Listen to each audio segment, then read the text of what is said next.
I read in the paper where Larry had filed a lawsuit relative to matters that arose during his employment. And in that lawsuit, he mentioned about Clinton's affairs with a number of bimbos, and he called them by name. This was sensational. And in looking at the overall matter, it occurred to me that that particular part was not germane to the original lawsuit, or for the purpose of the lawsuit he had filed relative to his employment with the state. Having named the names of those people, and as time went on, the spin doctors went into overtime attempting to blacken and smear Larry Nichols' name, and they did a magnificent job in that project. They made him so that people didn't want to believe or understand anything that he had brought to their attention. And then the state policeman came forward here recently and told essentially the same story relative to the same people that Larry had literally put his total reputation on the line to bring to the attention of the American people relative to Clinton's shady background. These troopers have virtually said exactly. They have brought forward creditable evidence relative to these occurrences that Nichols had emphasized earlier. There is less evidence against 90% of the people on death row than these troopers have brought forth relative to Bill Clinton and his activities that Larry Nichols had disclosed earlier. These people are creditable witnesses, and they have completely exonerated Larry Nichols in his original statement. And all the smearing that the spin doctors have done against that man ought to be put aside, and he should be looked upon as for the truth teller that he has proven to be.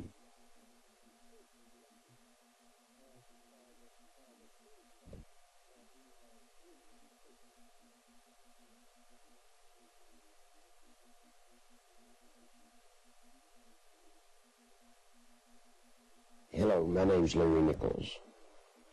Some of you have read about me or seen me on TV, and I wanted to take this opportunity to explain to you, everyone that's listening, what the whole thing about me and what the issues Bill Clinton and I have fought over are about. Let me say that in the beginning, I went to work for Bill Clinton in 1988. I worked for the Arkansas Development Finance Authority. I hadn't been there long when I realized I was in the epicenter of his political machine, the way that he had held Arkansas at bay for 12 years. I felt uncomfortable there. The people felt uncomfortable with me. But from my tenure there, I was able to learn. I learned a whole lot about Bill, how he works, what he does. I also learned that he was running for president in 1992. As a matter of fact, I worked on the General Obligation Bond Program, which was to be the launching pad for his 1992 election. You need to know, we were running in 1992 not potentially to win, or not specifically to win. We were running so that all of the girly issues would come out about Bill, and he could get that out of his way, hoping in 1996 that would be old news, and that would be his year. Well, things changed and didn't work out the way we had planned, and as you know now, Bill Clinton is president. Some of you may wonder what it's been like fighting Bill Clinton since 1990, actually since 88. He tried to destroy me in 1988. He did something that at the time people weren't as aware of as they are today. He knew I had information about him. He knew I could be damaging to his cause. So he destroyed my credibility. He roasted me left and right. The media was on me in Arkansas for months. Well, now today, that's old news. Anybody that has come out against Bill Clinton has received the same treatment. So when I used to feel bad, laying in bed at night thinking about how sorry an individual I am, I realize today that it wasn't me. The Pope could have known what I knew, and Bill Clinton and his machine would have destroyed them the same way. That's not why I'm here. I'm here to tell you about the future and what we've got coming. Bill Clinton is a liar. He lied about his draft. He lied about the women. He lied about his drug usage. He lied about the condition that Arkansas was in. He lied in his film about himself. Bill Clinton is a pathological liar. Never before has this country had a person like that as our commander-in-chief. You may also wonder what it's been like fighting Bill Clinton. People are dead in Arkansas. There are people that are dead. Yeah. When I started this, I knew that I might be one of the unsolved mysteries in Arkansas. There were boys on a railroad track. There were countless and countless people that mysteriously died that, as it turned out, had some connection to Bill Clinton. I believe this is going on today.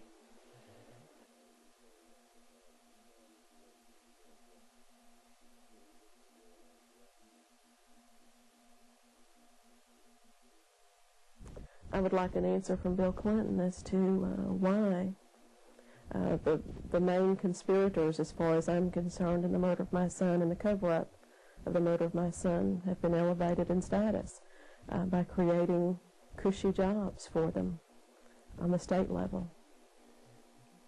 I told the truth then. I told the truth about what he was doing, the slush funds at ADFA, the using the troopers to take him to see the women, all of which now is born to be true. You see, when the troopers came out this last time, when Perry and Patterson came out, a lot of things happened in my life. The media had ridiculed me. Clinton's spin doctor team had done such a good job of damaging my reputation to where the media thought I was a nut. Well, now it turns out that everything I said has come to pass. Everything. I got tickled when the troopers came out. Media started coming to me and saying, well, boy, guess what? You were right. Clinton's people instantly went to work, and they started attacking me and saying that I had nothing to do with the troopers coming out and I knew nothing about their stories. Let me make it clear that the troopers came out on their own. What I did is I knew who they were talking about. The stories that they were talking about, even though they weren't mentioning names, were exactly the same stories that I had in my lawsuit. And I never will forget, one London publication talked to Clinton's people, and they said, no, he knew nothing. He knew nothing about any of this. One of the ladies that was talked about in the Spectator article from APNL, her name was Joe Jenkins. They said there was no way Larry Nichols knew Joe Jenkins. They went to this massive program to discredit me. I simply asked the reporter to go back to the lawsuit, the files in the federal case, and pull up the witness list. He did, and lo and behold, in 1990, Joe Jenkins was mentioned. Same address that she has today was mentioned in my lawsuit. So you see, time and time again, they've tried to discredit me. Time and time again, they've tried to knock down what I tried to say back then. And by the way, what I tried to say back then had very little to do with the women. I didn't care about the womanizing. I mean, I cared, but the important issues that I wanted to bring forth was what he was doing with state money, with the taxpayers' money, what he would do with your money once elected president. And you know what? That's coming to pass just as well. The media started calling me because of information that I had during the campaign about Vince and Hillary. That's right, Vince and Hillary had an affair. But they were involved in many business dealings as well. I said then that Vince Foster didn't kill himself. I don't think that Vince killed himself. I asked people that had forensic backgrounds, and I knew people that knew people with forensic experience. And what was being let out by the Park Police didn't add up to me.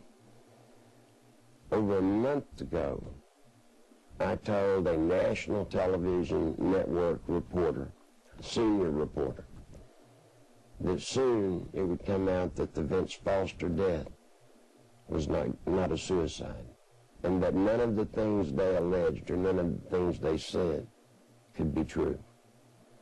He laughed at me to some degree. He called me just the other day when the report started coming out that how would a man shoot himself in the mouth, yet there would be no teeth missing, no gunpowder on the tongue, no residue inside the mouth, and the bullet didn't exit the brain. There was no exit hole, and yet nobody has found the bullet.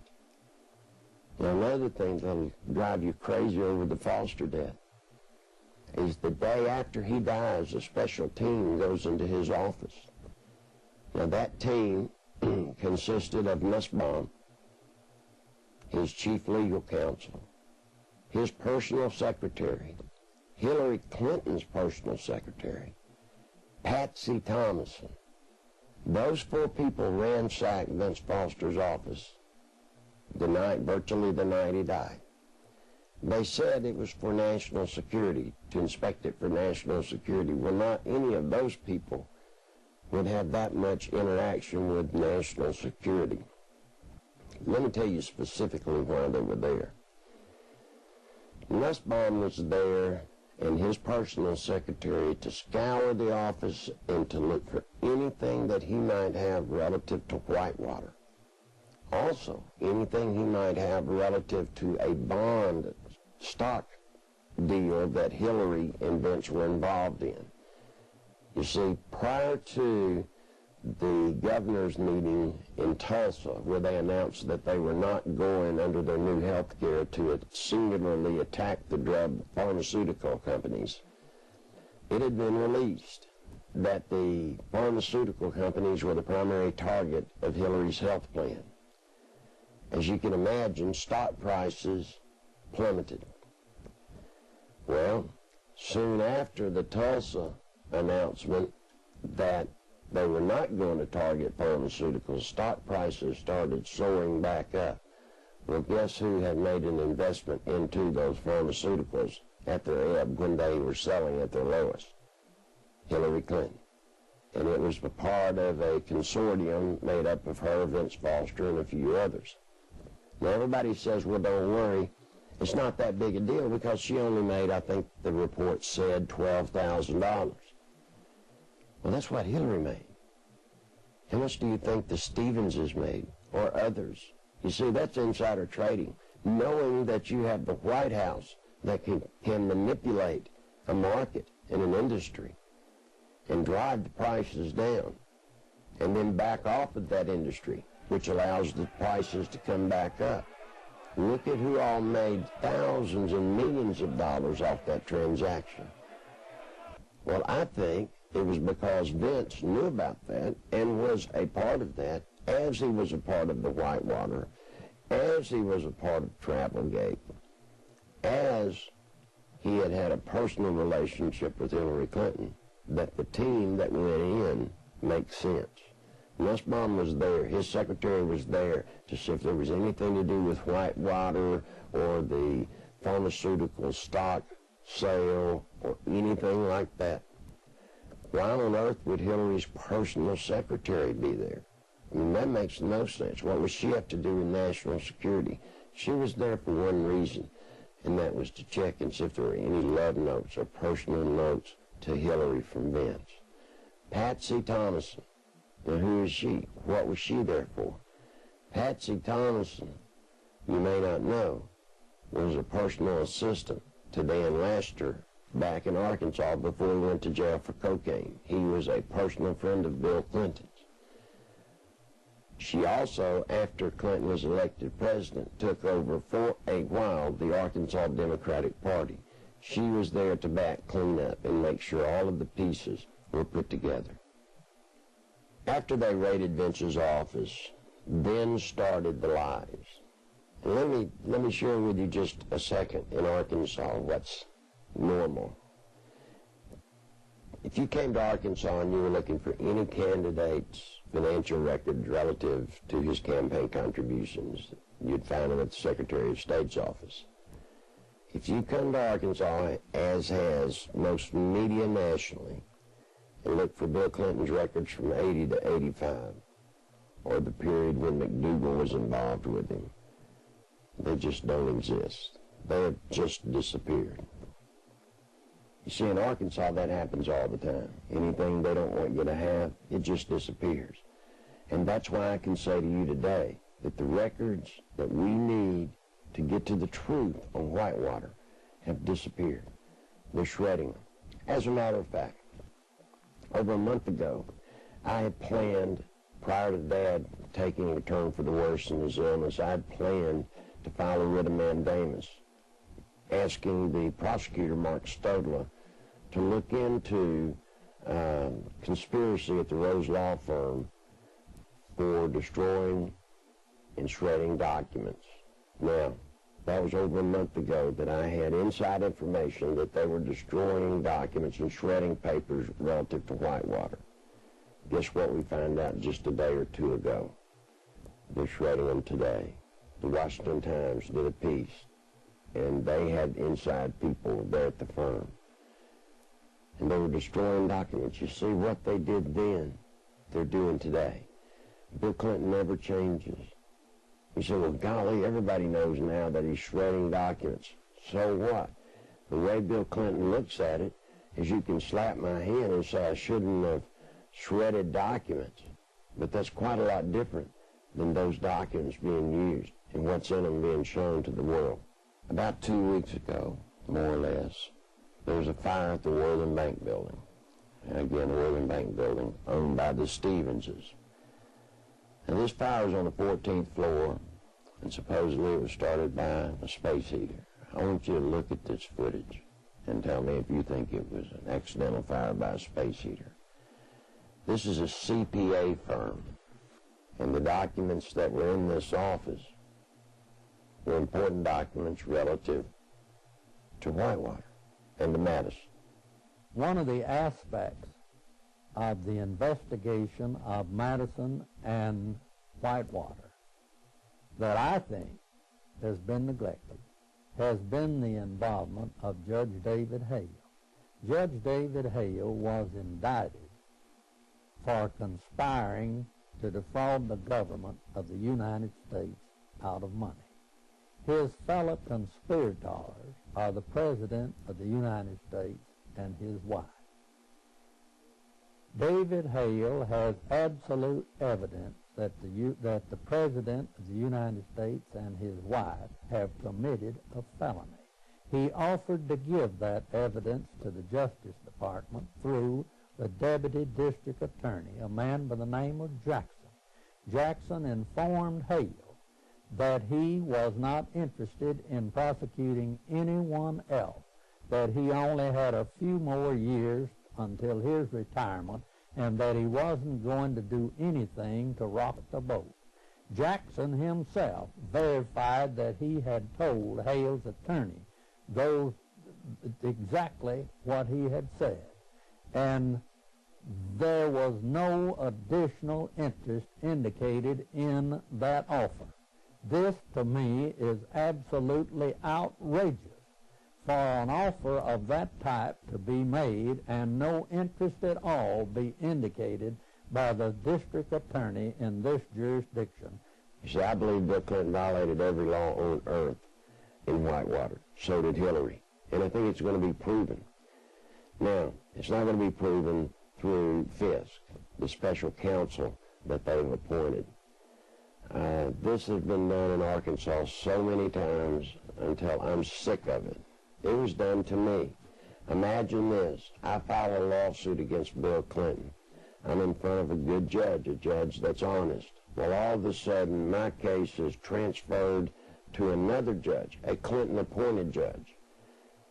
The signature on the transfer wasn't even legible. Nobody knew who the special judge was that transferred the case.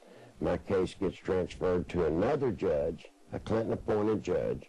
This happened to be during his gubernatorial campaign, and all of a sudden he quashes and he seals my case until after the gubernatorial election. What does a political campaign have to do with do right? Nothing. It does in Arkansas, and it does under Clinton law.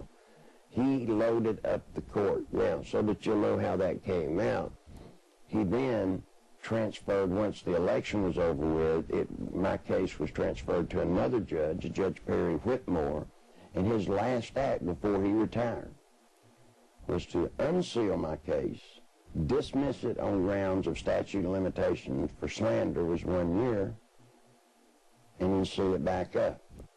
And they didn't tell any of the litigants, by the way. Well, the truth was my case was libel, not slander, and the statute of limitations were 3 years. Who would have ever heard of dismissing a case without telling the litigants?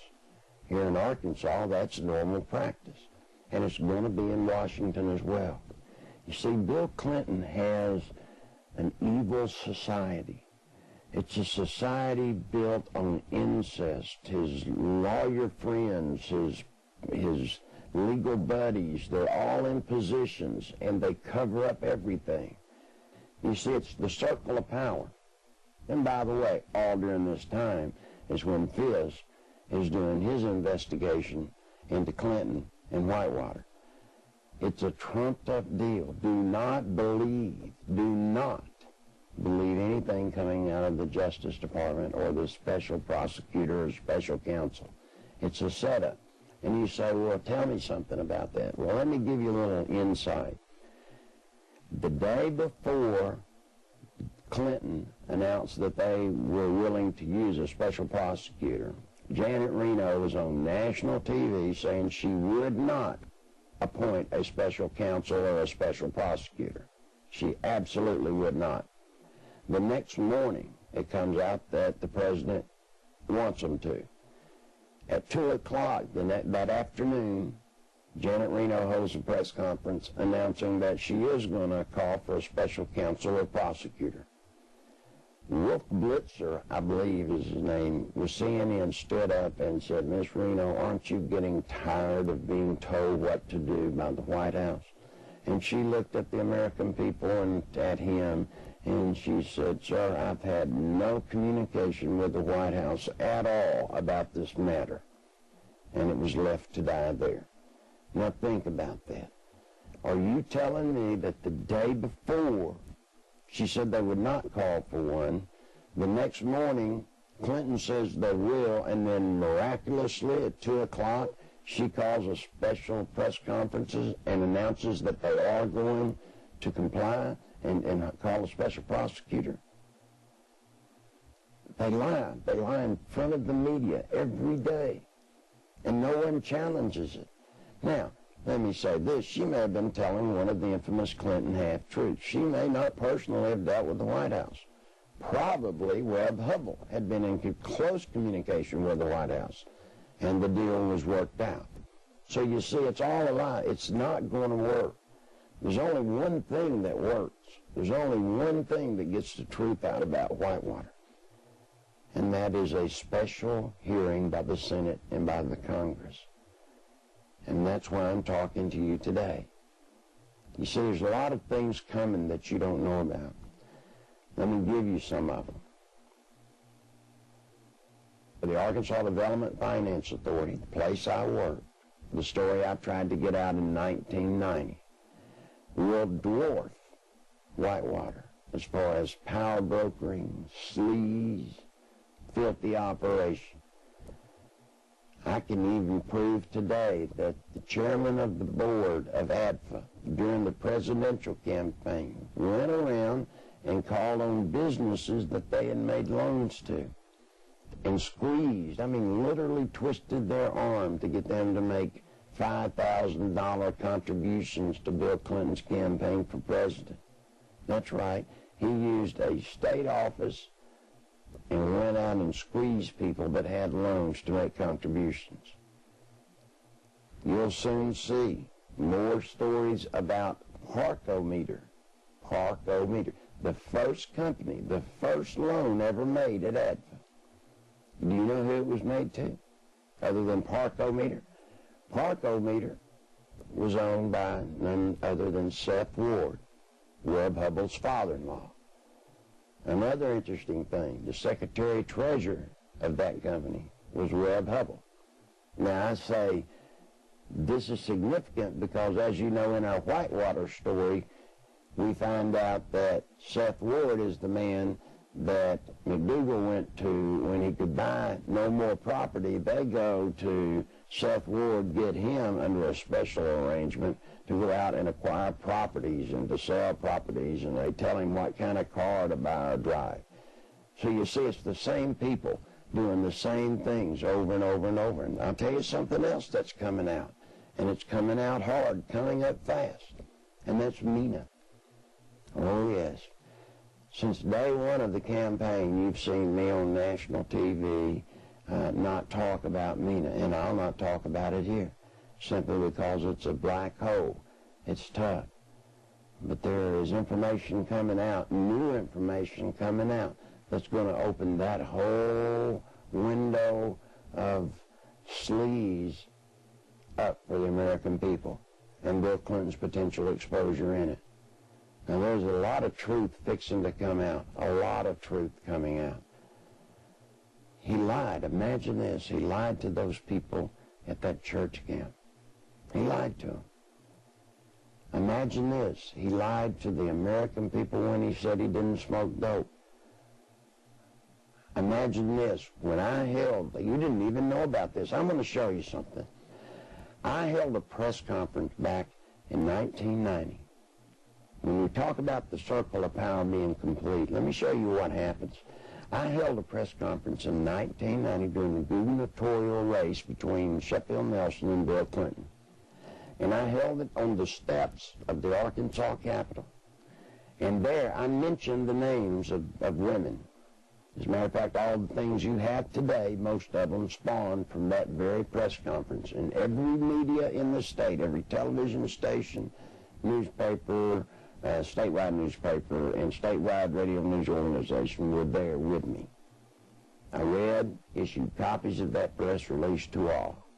I went in and I gave a copy with the news standing beside me, with the cameraman standing beside me. I went in and I gave a copy, literally, to the governor's secretary. I would have given it to him if he had been there. Not a word of that came out anywhere in the media. Not a word. Now, when you wonder about Clinton's ability to suppress the media, look at that. I'm going to take you and kind of talk you through that experience on the Capitol steps. I want you to see where I held the press conference. As a matter of fact, if you will, let me take you there right now. It was right there on the steps by the pillars at 12 o'clock on September the 19th, 1990, that I held my press conference.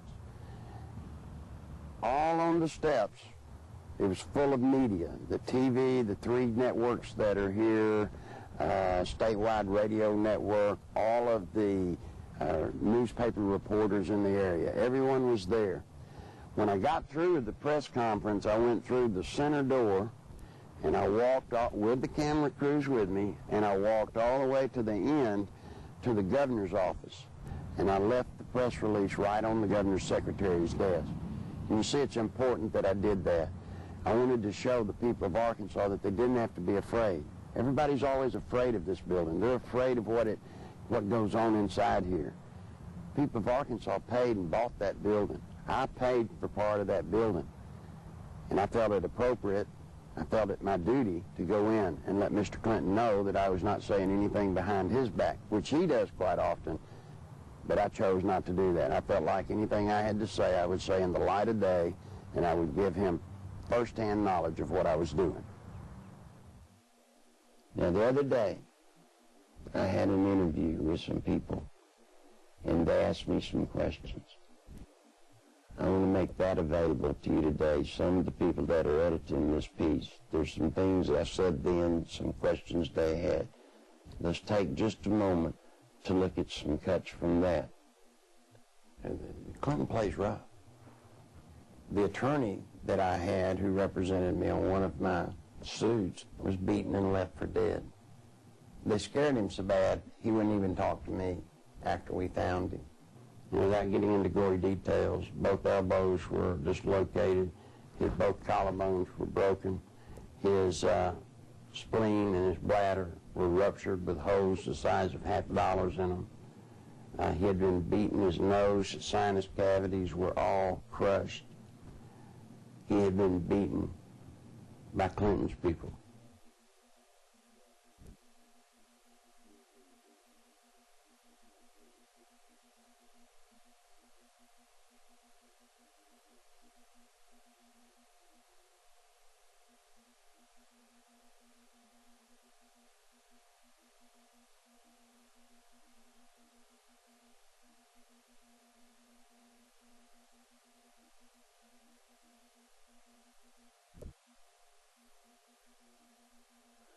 And it wasn't my intention ever to take pictures of Bill Clinton going in to see Jennifer Flowers. I could care less who Bill Clinton goes to see. But it just so happened she lived next door to me, and I mounted the camera there. You know, I'm by no means the only one who knows that the governor was coming by there. I mean, that was an open secret, and that he was seeing Jennifer Flowers. But the reason I actually saw him go into her condominium, it wasn't that I was standing there looking out my peephole watching Jennifer Flowers' condominium. It had nothing to do with Bill Clinton. It's just that I got the camera. I had the camera before Jennifer Flowers moved in. And when she moved in, she just happened to have some very interesting house guests. And people are really afraid to speak up about that whole situation with her. But I'm by no means the only one who saw Bill Clinton at Quapaw Tower. He was a regular there at the building. I was hit almost immediately when they came in.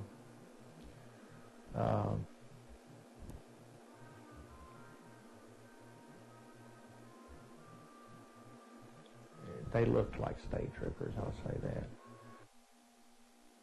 Yes, they asked me for the tape. But that's the way things had historically been done in Arkansas. It's just a small state, a one-party state, and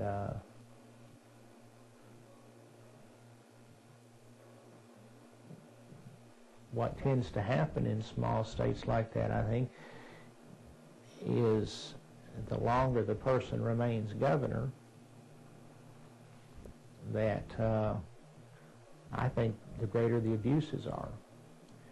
And I think the abuses were very, very widespread under Bill Clinton. Whitewater is just,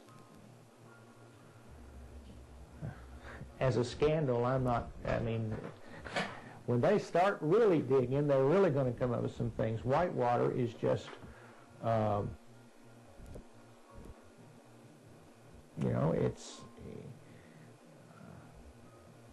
it's a scandal, but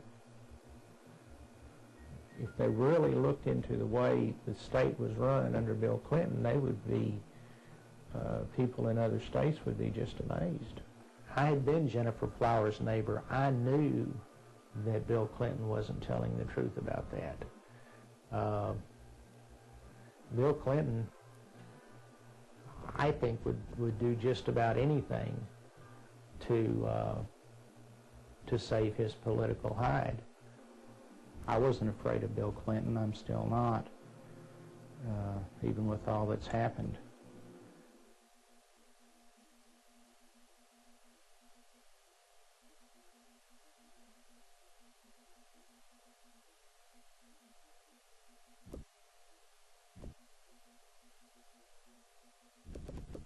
My father was murdered September 26th. He was shot 5 times, once in the leg, once in the arm, 3 times in the chest.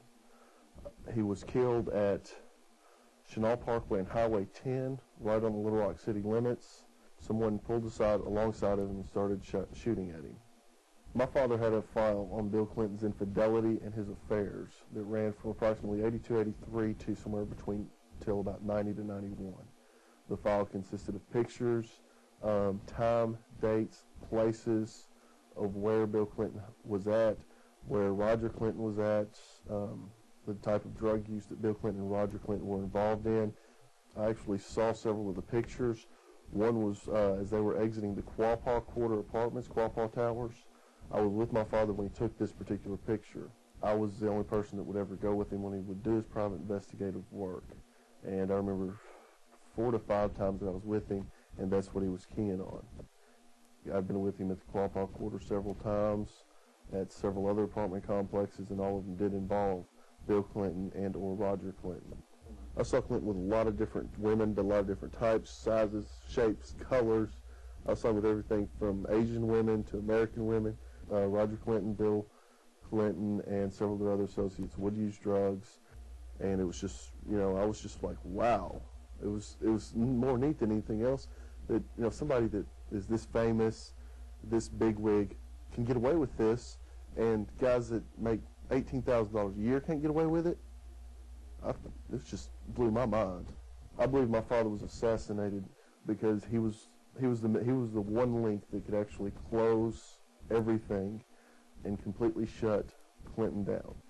If I could come up with a file, Bill Clinton would not be our president right now.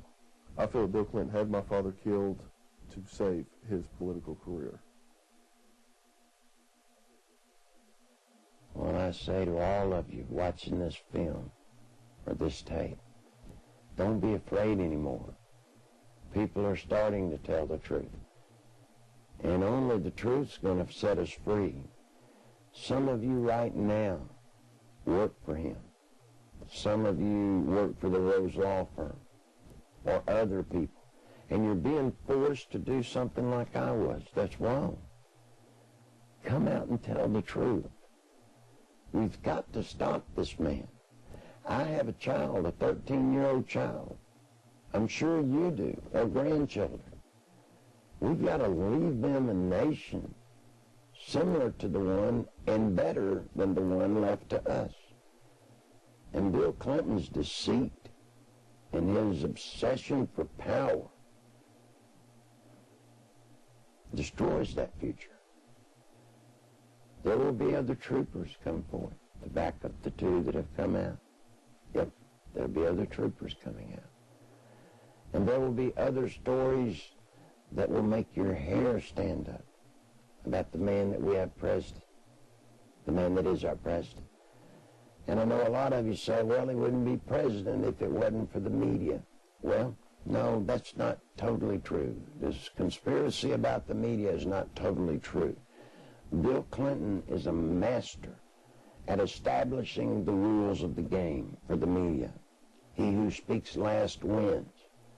You're going to believe me or your lying eyes. And he knows that the people and the public have short attention spans, and they won't remember things. And that brings me to the next issue. Election, 1996. Everybody says, well, we'll get him in 1996. All of the blunders, all of the Hairgate, the Travelgate, Vince Foster, all of this. No, you won't. Please look at my eyes. I'm telling you, no, you won't. A man that worked with him, that helped devise some of the formulas.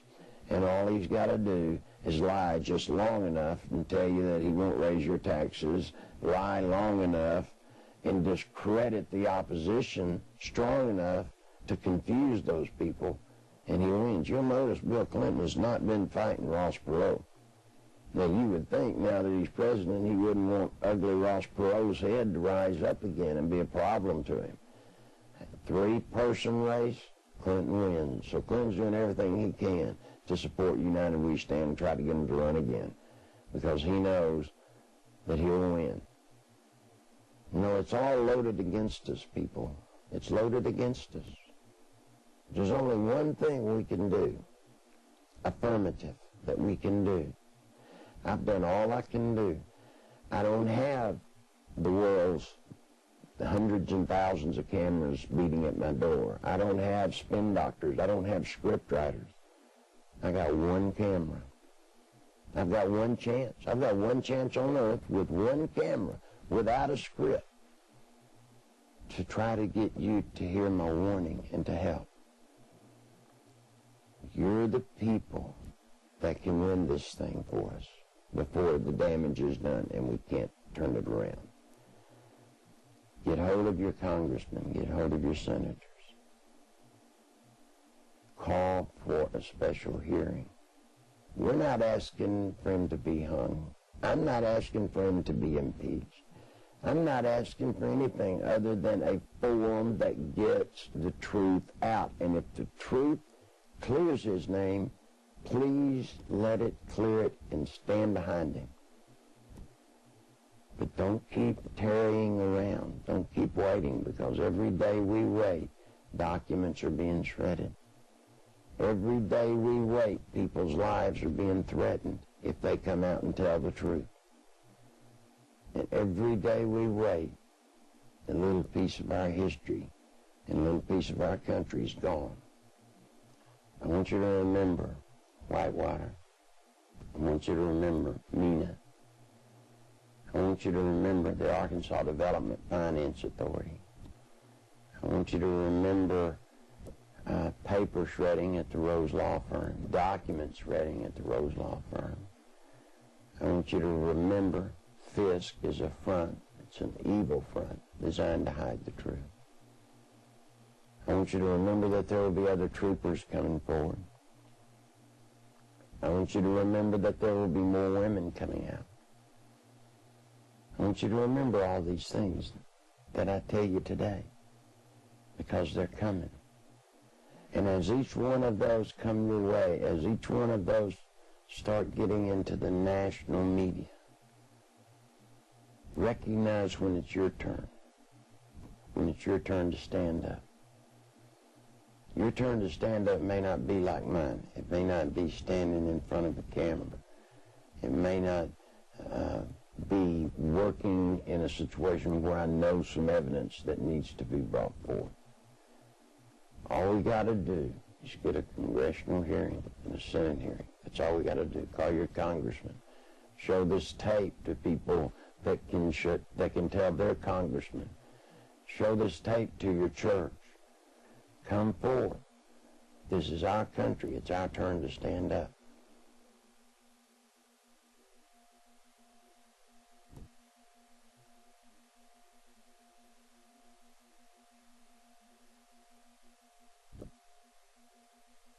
Throughout the years, no matter what age group we find ourselves in, the one office that all of us universally look up to, irrespective of what party or political philosophy we espouse, is the presidency of the United States.